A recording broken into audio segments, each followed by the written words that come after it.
यहाँ पे हमारे पास में बेहतरीन से स्मार्टफ़ोन जिन पे अभी इस समय डिस्काउंट ऑफ़र चल रहे हैं। सबसे पहले Realme P4 को देखिए 7000 एमएच की बैटरी के साथ में आता है। Realme P4X देखिए 7000 एमएच की बैटरी के साथ में आता है। OnePlus Nord CE6 Lite अभी परचेज़ किया भाई, नया आया है। साथ ही में Moto S60 Fusion है 5500 एमएच की बैटरी के साथ में, और iQOO Z11X है 7200 एमएच, और इवन Vivo T5X है, वो भी सिमिलर ही यहाँ पे एमएच के साथ में आता है। देखो यहाँ पे ये जुड़वा वाला टेस्ट है, तो जहाँ पे iQOO Vivo है, OnePlus Realme है, लेकिन बीच में 2 फ़ोन और भी हैं। तो देखा जाए कि यहाँ पे एक्चुअल में सबसे बेहतरीन बैटरी लाइफ आपको कौन से फ़ोन में देखने को मिलेगी। एक चीज़ आपको मैं बोल रहा हूँ, ये सारे के सारे फ़ोन डिस्काउंटेड प्राइस पे अवेलेबल हैं। अगर आप हमारी थोड़ी मदद करना चाहते हैं, सपोर्ट करना चाहते हैं, तो डिस्काउंटेड प्राइस नीचे व्यू प्रोडक्ट में जाके देख आप लीजिएगा। सबसे पहले हम लोग कर रहे हैं 2 घंटे का यूट्यूब प्लेबैक टेस्ट। ये टेस्ट इसलिए कर रहे हैं, जनरली आप यूट्यूब वगैरह पे 2 घंटे की मूवीज़ अगर वॉच करोगे तो कितना बैटरी ड्रेन होता है। तो सब में 100% बैटरी चार्ज करने के बाद में हमने ये टेस्ट परफॉर्म किया। कंटिन्यूअसली 2 घंटा भैया बैठ करके हमने यहाँ पे ये पूरा का पूरा टेस्ट जब हमारा कंप्लीट हुआ ना, उसके बाद में हमारे जो बैटरी के रिजल्ट्स आए तो वो बहुत ज़्यादा शॉकिंग थे मेरे लिए। तो गाइस यहाँ पे आप देख सकते हो रिजल्ट क्या शॉकिंग से हैं। यहाँ OnePlus Nord CE6 Lite भाई नंबर 1 है। मतलब 7000 एमएच की बैटरी है भाई, इसमें तो कंपैरेटिवली आपको iQOO और Vivo में ज़्यादा बैटरी बचनी चाहिए थी, पर ऐसा नहीं है। iQOO में तो ज़्यादा बैटरी बच रही है, पर Vivo T5X काफ़ी कम बैटरी ले जा चुका है, और Moto S60 Fusion का तो समझ में आता है 78%। खैर इसके बाद में हमने कहा कि चलो यहाँ पे 2 घंटा अगर आप कैमरा यूज़ करेंगे, और उसके अंदर भी जैसे ऐसा हो भी जाता है कि आप बाहर कहीं व्लॉगिंग वगैरह कर रहे हैं, तो उसमें क्या सीन रहेगा। तो मैंने 4K की रिकॉर्डिंग लगा दी, और कंटिन्यूअसली यहाँ 2 घंटे मैंने यहाँ पे इसको रिकॉर्डिंग पे छोड़ दिया। और देखो फ़ोन का टेम्परेचर कोई बहुत ज़्यादा राइज़ होता हुआ नज़र नहीं आया था, हालाँकि मेरे रूम के अंदर एसी मेरा ऑन था। लेकिन गाइस इसके बाद में जब हमने यहाँ पे रिज़ल्ट देखा ना, तो भाई रिज़ल्ट शॉकिंग था। यहाँ पे नंबर 1 पोज़ीशन पे तो वही है, नॉट ही है।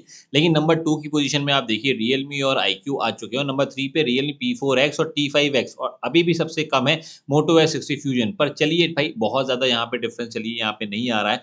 इसके बाद मैंने कहा चलो बेंचमार्क टेस्ट करते हैं, ज़रा देखा तो जाए कि किसके अंदर परफॉर्मेंस आपको ज़्यादा बेहतर देखने को मिलेगी। तो मैंने Antutu बेंचमार्क यहाँ पे रन कर दिया। जब तक ये रन हो रहा है, आप लोगों से सविनय निवेदन है कि अगर बाय द वे आपने हमारी मेहनत को अभी तक की अ, प्रमोट नहीं किया है, तो आप यहाँ पे हमें फॉलो भी कर सकते हैं, बेसिकली सब्सक्राइब भी कर सकते हैं, और साथ ही साथ में यहाँ पे इस वीडियो को लाइक करना भूलना नहीं। भाई पूरा का पूरा यहाँ 2 दिन लग गया है पूरी ये बैटरी टेस्ट लेकर के आने में। और देखो इसके अंदर एक चीज़ है कि देखो मेरे रूम का जो एसी था ना वो ऑन था, भाई क्या ही करें, इतनी ज़्यादा गर्मी हो रही है। इसकी वजह से टेम्परेचर किसी का बहुत ज़्यादा राइज़ होता हुआ मुझे नज़र नहीं आया है। अब ये वो रीज़न है, या एक्चुअल में देखो परफॉर्मेंस बहुत ज़्यादा हाई नहीं मिलती है इनके अंदर, काफ़ी मिड रेंज वाले स्मार्टफ़ोन है, तो इसके लिए यहाँ पे टेम्परेचर भी बहुत ज़्यादा राइज़ होता हुआ नज़र नहीं आया है। लेकिन गाइस इसके बाद जब हमने यहाँ पे रिजल्ट देखा ना, तो रिजल्ट सबके सिमिलर ही थे भाई। सभी में मैं यहाँ पे 9 लाख के आसपास में ही स्कोर कर रहा था। हालाँकि सबसे ज़्यादा Antutu बेंचमार्क P4X में आया था, तो बहुत शॉकिंग था। OnePlus Nord CE6 Lite जो यहाँ पे सबसे कम यहाँ पे स्कोर करता हुआ नज़र आ रहा था। मैंने कहा चलो यहाँ पे और भी बेंचमार्क करेंगे, तो हमें और भी ज़्यादा यहाँ पे चीज़ें क्लियर होती हुई नज़र आएँगी। तो हमने यहाँ पे 3D मार्क टेस्ट यहाँ पे हमने कर लिया। जीपीयू का बहुत अच्छे तरीके से इस्तेमाल करता है ये, और यहाँ पे ये हीट भी होता है। लेकिन देखो यहाँ पे कोई बहुत ज़्यादा हीट कोई फ़ोन होता हुआ नज़र नहीं आया है। लेकिन जो इसका रिज़ल्ट आया था ना, वो भी मेरे लिए काफ़ी ज़्यादा शॉकिंग था। देखिए भाई यहाँ पे नंबर 1 P4 आ रहा है, नंबर 2 P4X आ रहा है, नंबर 3 Moto S60 Fusion, सबसे लास्ट आ रहा है OnePlus Nord CE6 Lite। तो ये परफॉर्मेंस में ऐसा क्या हो रहा है इसके साथ में, और ये चीज़ भाई वेरीफाई करेगी हमारा यहाँ पे लॉन्ग टर्म रिव्यू, तो आपको समझ में आ जाएगा काफ़ी सारी चीज़ें। इसके बाद देखो मैंने यहाँ पे 10 मिनट का ना यहाँ पे सीपीयू थ्रॉटलिंग टेस्ट ही मैंने यहाँ पे रन कर लिया है। उसके अंदर हमें यहाँ पे देखने को मिला है कि मतलब कुछ फ़ोन्स में यहाँ पे ग्राफ डाउन जाता है, जैसे OnePlus Nord CE6 Lite यहाँ पे 2 बार यहाँ पे सीपीयू थ्रॉटलिंग में अपने आप ही वो बंद ही हो गया था। कुछ भी नहीं हो रहा था भाई उसमें, पता नहीं क्या ही सीन था इसका। मैं बहुत शॉक था, बहुत ज़्यादा यहाँ टेम्परेचर भी नहीं आ गया था, 38 डिग्री 39 डिग्री बहुत ज़्यादा नॉर्मल है भाई। लेकिन यही P4X जो कि सिमिलर ही फ़ोन है भाई, उसमें यहाँ ऐसा कुछ भी नहीं हुआ, उसमें तो ठीक-ठाक ही यार हो गया। लेकिन मैं शॉक था, फिर मैंने बहुत ऑन करने की कोशिश करी, फिर अपने आप ही रैंडमली अपने आप ही जग करके आ गए भाई साहब। और उसके बाद फिर दोबारा मैंने सीपीयू थ्रॉटलिंग टेस्ट रन किया, लेकिन फिर दोबारा एक बार और ऐसा हुआ था। तो मतलब 10 मिनट के सीपीयू थ्रॉटलिंग टेस्ट रन में ये 2 बार ऐसे भाई साहब ने किया था, और देख आप ये उसकी वजह से परफॉर्मेंस कितनी ज़्यादा डिप भी करी थी। अगेन दोबारा से ये काम हुआ। फिलहाल के लिए देखो ये सब चीज़ें लाइव रिकॉर्ड हुई हैं कैमरा के ऊपर, तो वो मैं आपको दिखा भी रहा हूँ। वैसे मैं अगर आपको इसके बाद इसका बैटरी का परसेंटेज दिखाऊँगा, तो वो भी आपको शॉक करेगा। लेकिन देखो यहाँ पे जो भी चीज़ें हैं, बाकी सब तो ठीक ही ठाक परफॉर्म कर रहे थे। ये OnePlus ने काफ़ी ज़्यादा परेशान किया, बीच में जो डिप आए हैं ना, वो अपने आप ही सीपीयू थ्रॉटलिंग का जो ये ऐप था बंद हो चुका था, पर इसमें बैटरी बहुत ज़्यादा बची है। भाई ढंग से परफॉर्मेंस ही नहीं दे रहा था वो, लेकिन फिर भी देखिए Moto S60 Fusion सबसे लास्ट में Realme P4X चौथे नंबर पे है और P4 यहाँ पे तीसरे नंबर पे, iQOO Z11X दूसरे नंबर पे। हालाँकि बहुत ज़्यादा डिफरेंस नहीं है इनके अंदर, कंपैरेटिवली Moto X60 Fusion और बाकियों में ज़्यादा डिफरेंस है, लेकिन बाकी सारे फ़ोन में बहुत क्लोज़ है। फिर मैंने 1 घंटे का यहाँ इंस्टाग्राम चलाया और उसमें मैंने देखा टेम्परेचर देखा जाए कुछ हीट वगैरह हो रहा है, तो नहीं उतना कोई हीट होता हुआ नज़र नहीं आ रहा था। तो मैंने यहाँ पे कंटिन्यूअसली यहाँ पे 1 आवर के लिए ऑटो स्क्रॉल पे मैंने यहाँ इंस्टाग्राम रन करने ही दिया। मैंने कहा देखते हैं भाई, तो ये जब 1 घंटा पूरा हुआ उसके बाद मैंने बैटरी का रिजल्ट देखा तो अगेन यहाँ OnePlus Nord CE6 Lite 1 number पे है, 2 नंबर पे Z11X है, सबसे लास्ट में Moto X60 Fusion है और P4X यहाँ पे 5वें नंबर पे आ रहा है। बहुत ज़्यादा डिफरेंस लेकिन नहीं है अगर आप देखें। P4X और OnePlus में है लेकिन बाकियों में इतना ज़्यादा नहीं था, मतलब 5-6% का तो डिफरेंस था ही ना। लेकिन आप देखिए भाई यहाँ पे जब हमने BGMI टेस्टिंग करी, ग्राफिक सेटिंग्स आप देख लें भाई किसमें क्या मिलती है, किसी में 60 एफपीएस मिलती है, किसी में 90 एफपीएस मिलती है।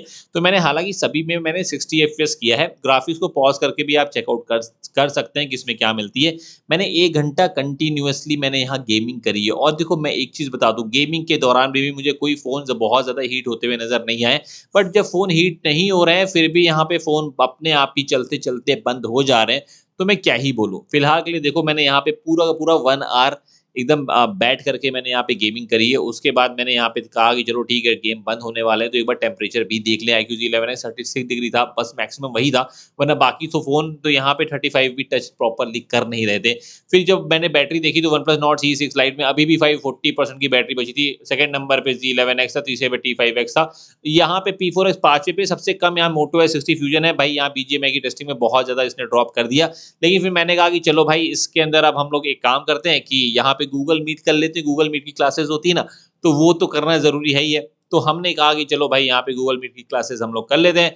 तो वो हमने यहाँ पे लगा दी और हमने देखो जब हम ये टेस्ट कर रहे थे ना, उसी के बीच में हमारा पहला फ़ोन है जो कि यहाँ पे बंद हो रहा है। तो मेरे दिमाग में ये था कि सभी में सिमिलर ही टेस्ट करते हैं ना। पहले मेरे दिमाग में देखो Moto S60 Fusion यहाँ पे 7 आवर 33 मिनट्स में स्विच ऑफ हो गया था। देखो देखा जाए तो इसकी बैटरी लाइफ इसको डिसेंट सी देखने को मिल रही है। बहुत ज़्यादा नहीं है, बहुत कम नहीं है, एवरेज सी बैटरी लाइफ है। सुबह-सुबह आप चार्ज करेंगे तो रात में ऐसा नहीं है कि आपको बार-बार चार्ज करना पड़ेगा। 7 आवर 33 मिनट दे रही है। ये ना हेवी यूसेज ही काउंट में करूँगा बिकॉज़ बेंचमार्क भी हमने ना किया है। लेकिन उसके बाद भाई 7 आवर 33 मिनट्स के बाद में हमने लगातार मतलब हमने करते ही रह गए, क्योंकि देखो मेरे दिमाग में ये था कि जो टेस्ट हमने यहाँ पे मोटो में किया है वही टेस्ट बाकी सब में भी रहने दें कंटिन्यूअसली। तो भाई Realme P4 9 आवर 50 मिनट्स, अगर इसके बाद मैंने बैटरी ड्रेन करने की कोशिश करी होती तो जल्दी ये टेस्ट हमारा खत्म हो जाता। पर मेरा ये दिमाग था कि सभी में सिमिलर चीज़ें करने पे क्या बैटरी रहती है। तो आपके सामने रिजल्ट आ रहे हैं। OnePlus Nord CE6 Lite भी भाई इस वाले टेस्ट में यहाँ पे जैसे जनरली जैसे अगर आपके घर में बच्चे हैं उनको यहाँ पे क्लासेस लेनी है, आपको यहाँ पे ऑनलाइन मीटिंग करनी है, तो इसकी वजह से ये वाला टेस्ट मैंने यहाँ पे ना रखता हूँ। तो आप बताइए भाई ये टेस्ट आपको कैसे लगा? वैसे देखो चार्जिंग टेस्ट बाकी है OnePlus Nord CE6 Lite का, तो वो आपको पता चलेगा, लेकिन सबसे बेहतरीन यहाँ पे iQOO Z11X चला है। हालाँकि बहुत ज़्यादा डिफरेंस नहीं है T5X और Z11X में, बट जो डिफरेंस है आपके सामने है। वीडियो पसंद आई तो प्लीज़ लाइक करिए। भाई बैटरी चार्जिंग टेस्ट देख करके आप जाइए और हाँ, जो भी फ़ोन आपको परचेज़ करने व्यू प्रोडक्ट में दिए हुए हैं, जाके परचेज़ करिए आराम से। चलिए चलते हैं बैटरी चार्जिंग टेस्ट की तरफ। तो देखो भाई यहाँ पे OnePlus का जो फ़ोन है वो 45 वॉट के चार्जर के साथ में आता है, उसके साथ में ही मैंने यहाँ पे लगा करके रखा था। कंटिन्यूअसली यहाँ पे देखो 15 मिनट तक चार्ज किया तो 17% की बैटरी आ गई थी। फिर मैंने कहा कि चलो ठीक है भाई 17% हो गई, ज़रा आधा घंटा चार्ज करके देखते हैं, 38% हो गई। फिर मैंने कहा चलो ठीक है, ज़रा मैंने कहा कि चलो फिर 1 आवर के लिए हम लोग यहाँ पे चार्ज करके देखते हैं कि 1 आवर के बाद में क्या जो रिज़ल्ट आते हैं। तो शॉकिंगली 1 आवर में भी भाई 66-67% के आस-पास में ही यहाँ पे बैटरी चार्जिंग हुई थी। मैंने कहा भाई ये इतना ज़्यादा टाइम लेगा, ज़रा देखा तो जाए कि यहाँ पे फुल चार्ज होने में कितना टाइम लेता है। तो कंटिन्यूअसली मैंने यहाँ पे चार्ज होने दिया और डेढ़ घंटे में भी ये फुल चार्ज नहीं हो पाया था, 95% है। वहीं पे P4X थोड़ा-सा स्लो चार्ज हो रहा है। मैंने सेम ही टाइम पे दोनों को चार्जिंग पे लगाया था, P4X इससे भी स्लो हो रहा है।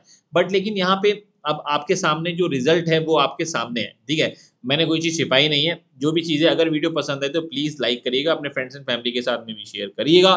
बाकी इस वीडियो में बस इतना ही था, तब तक के लिए bye bye, take care, thanks for watching और जाके फ़ोन परचेज़ कर सकते हैं। Bye bye, take care, bye.